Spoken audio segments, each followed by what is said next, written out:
tassa bhagavato arahato sammāsambuddhasa.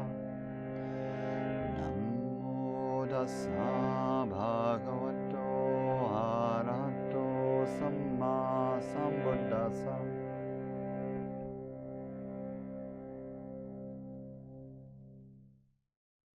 Coming into a meditation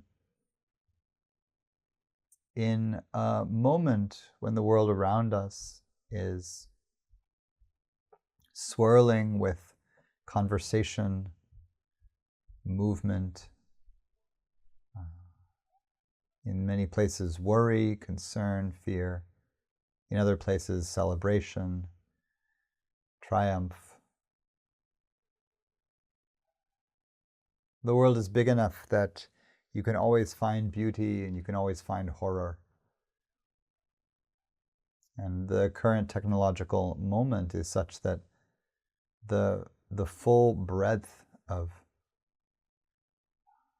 activity is available to us. We can witness, read about, see images of the beauty and horror everywhere in the world right now. So this can be overwhelming. The encouragement of meditation is to bring the body into stillness as a way to listen more deeply or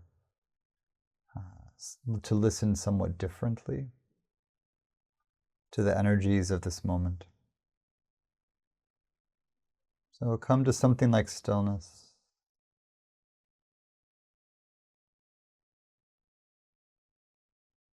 And it's likely that the energies of the drama swirling around your life are the first thing you feel when you come into stillness. And so we can bow to and acknowledge and be here for the energy itself. See if you can feel it in the body as vibration, as impulse, as heat or coolness, as activation in the musculature.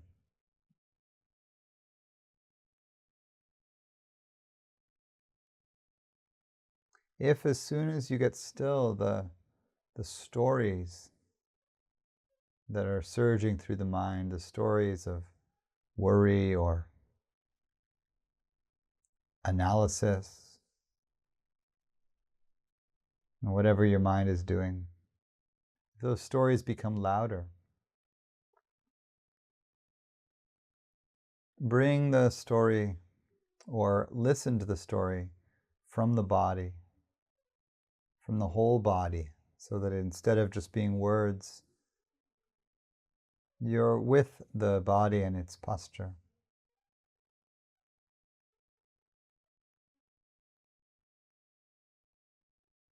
So we arrive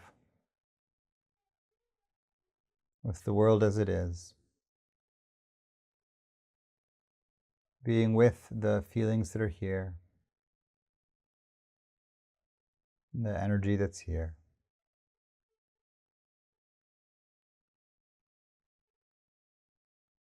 And you might slow and deepen the breath if you want to help along the process of settling.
So the meditation on equanimity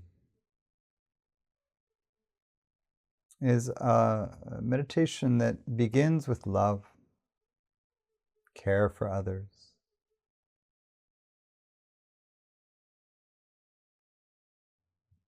As the last of the Brahma Vihara, it rides on the core feeling of loving kindness, impersonal, universal benevolence and love for beings.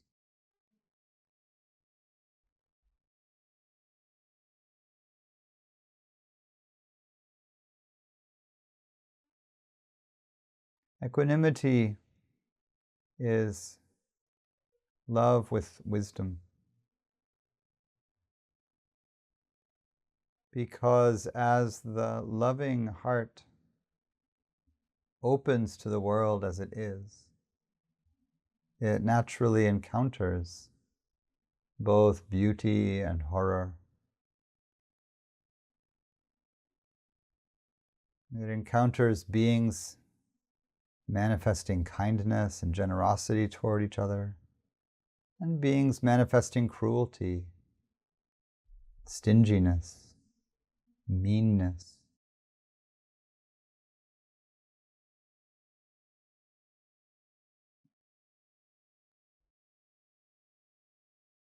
Loving kindness in this way is inherently moral.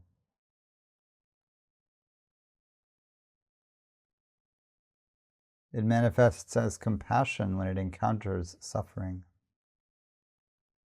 And it manifests as joy when it encounters well-being.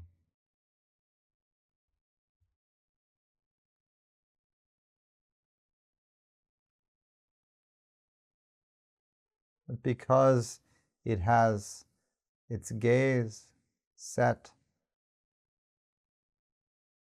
on vastness, we meditate radiating a heart of love in each direction, above and below and all around.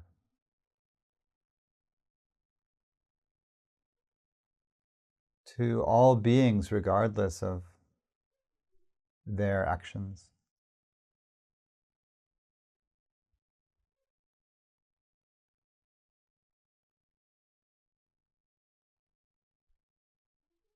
This radical, loving posture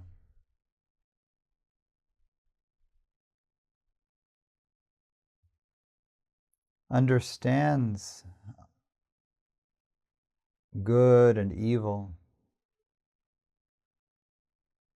as actions that come out of the conditions that move us. Some of us have the conditions to feel safe and well enough in the world to do good easily, to care for each other. Some of us have the conditions in our lives that don't afford that sense of easy benevolence. And our nervous systems turn toward that constricted self-preservation that unfolds as harming others.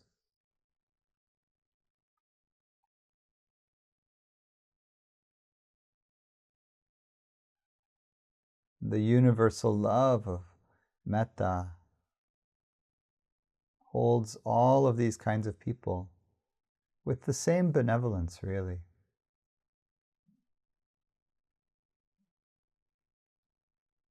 And equanimity is the wisdom gesture of that.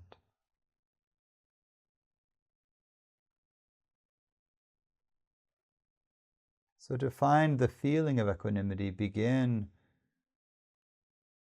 just by invoking, feeling toward that part of the heart that can love the whole world without exception. Every last bug, every last bacteria, every last politician, every last person of any kind. Folks on my team, folks on the other teams, saints, criminals, ordinary folks of billions of different forms and energies, animals of all kinds, plants of all kinds, spirit beings who animate the plants and rivers and mountains and elements of the world.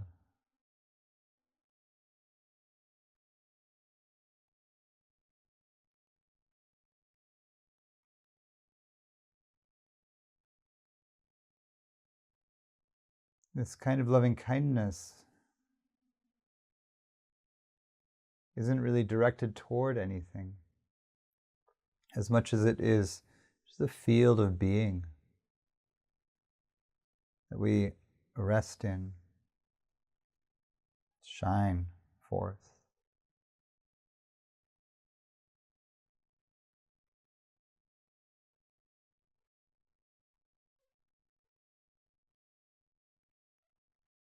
Sometimes it just feels like a softening through the whole body, mind, in relation to the world. Sometimes it feels like a brightening, a melting.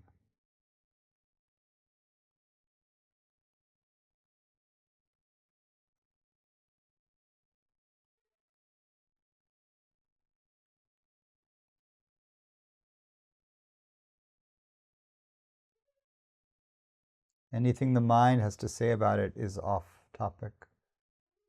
The topic is love as an energy you can feel through your cells, breathe through the skin.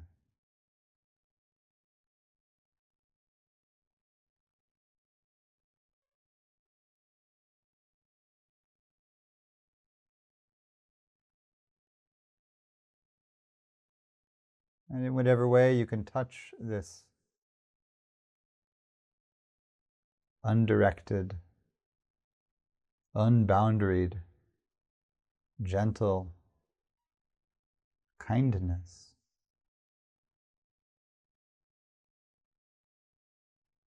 See if you can also feel how, because it can hold the beautiful and the terrible at the same time, it has a quality of equanimity, of not being itself troubled by the troubles of the world, not itself deluded by the beauties of the world.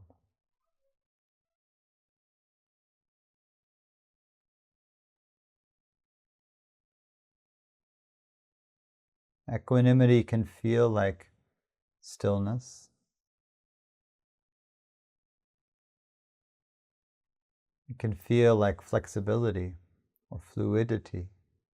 Wherever the attention goes, you're okay with what you see there.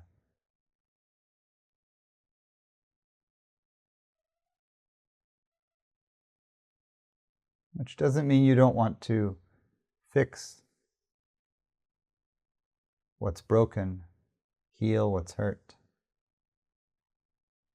save what can be saved. That's the compassion part.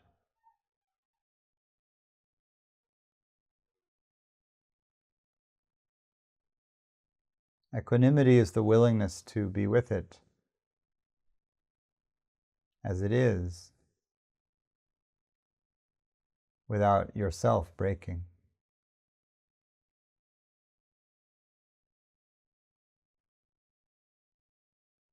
We'll see where all of this lands or moves in you as a meditation.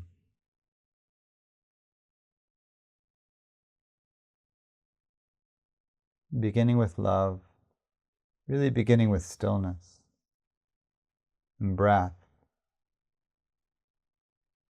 deep listening,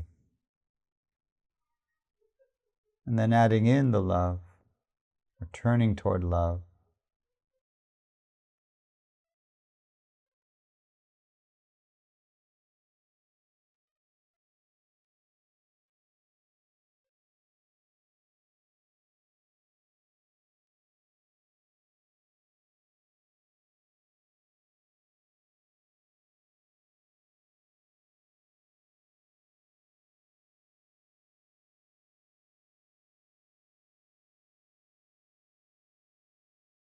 And then on that love, you can on purpose feel for the vast quality, the universal quality. Don't get lost in who you're loving and why, or who it's hard to love and why. It's more like a feeling that fills the whole being, shines out in all directions. And the equanimity is the stillness in the body.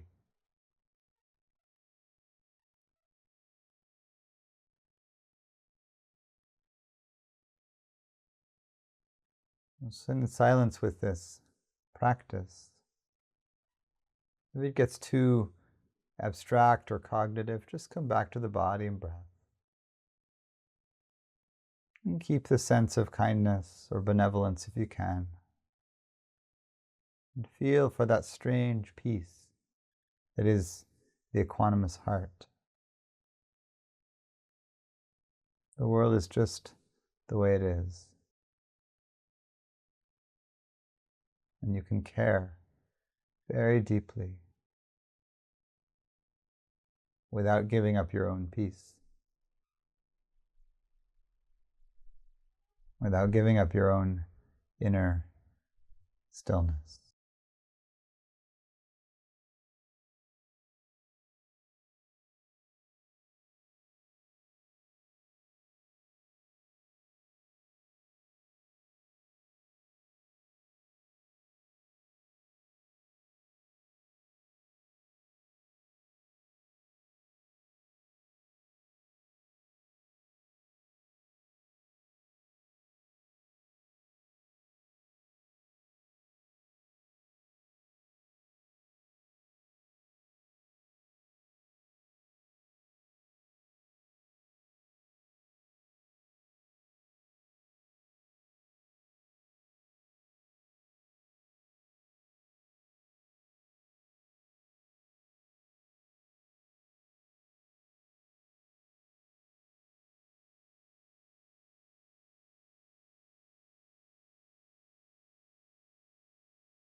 Finish the meditation